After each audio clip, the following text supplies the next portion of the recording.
My name is Morten Gylling. I'm from the Research Institute of Food and Resource Economics at the University of Copenhagen, Denmark. I'm Work Package Leader for Work Package 3, which is concerned of economic assessment and analysis of supply chains, consumer issues, and market and trade implications of EU DM regulations and coexistence. We are 9 partners in the work package, and our methodology for the chain analysis is that we are analyzing the same chains as work package 2 are analyzing, and actually most of the partners in work package 3 has participated in work package 2 chain description. The 5 supply chains that we have been analyzing is soy, which is import, and then 4 domestically EU supply chains, which is wheat, sugar beet, maize, and rapeseed. Our methodology has been that we have collected a lot of empirical data by stakeholder interviews, and we have done all the chain in at least 2 countries, and some of the chains in 3 countries, and a single one in 4 countries. And which means that we can compare both between chains and between countries.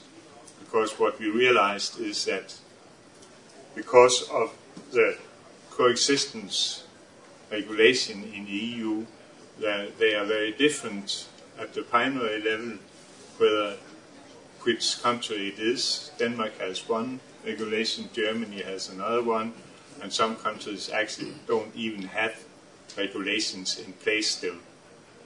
But the farmers have to comply to something.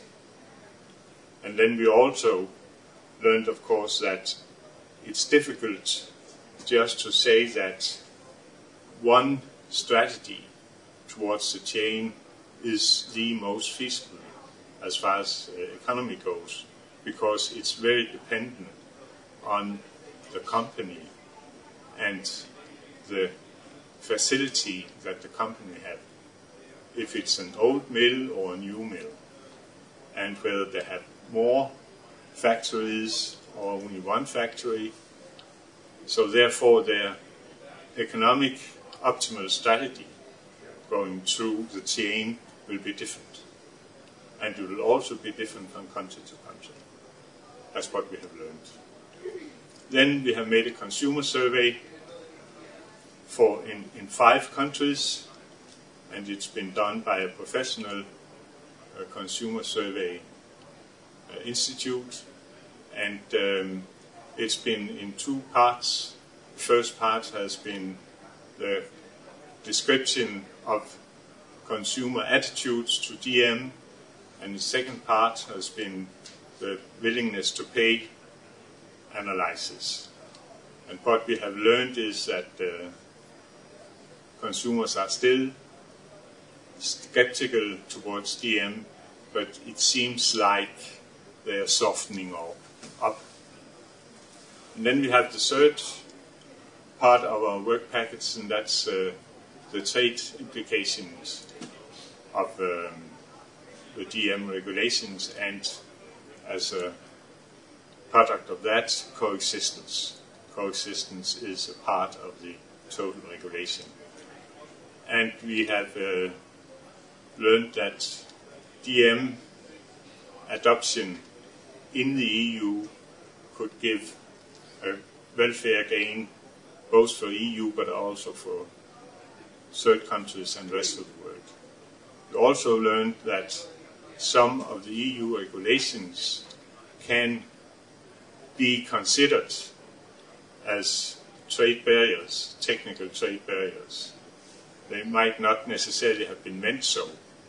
And it's not the technical part of it, but that sometimes the EU is maybe a little slower, for example, approving new DMs, and as we have a zero tolerance for unapproved DMs or unapproved EU DMs, it'll take a little longer time to get them marketed in the EU than in the rest of the world.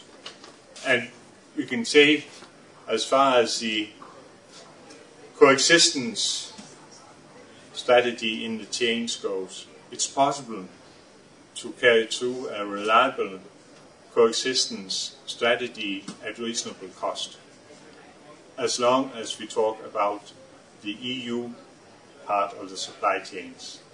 When we are talking about imported raw materials into the EU and then feed into the EU supply chain, we have to be more careful and more careful about that critical point, which is when it gets into the EU, to carry out the necessary testing and checked paperwork and the traceability part.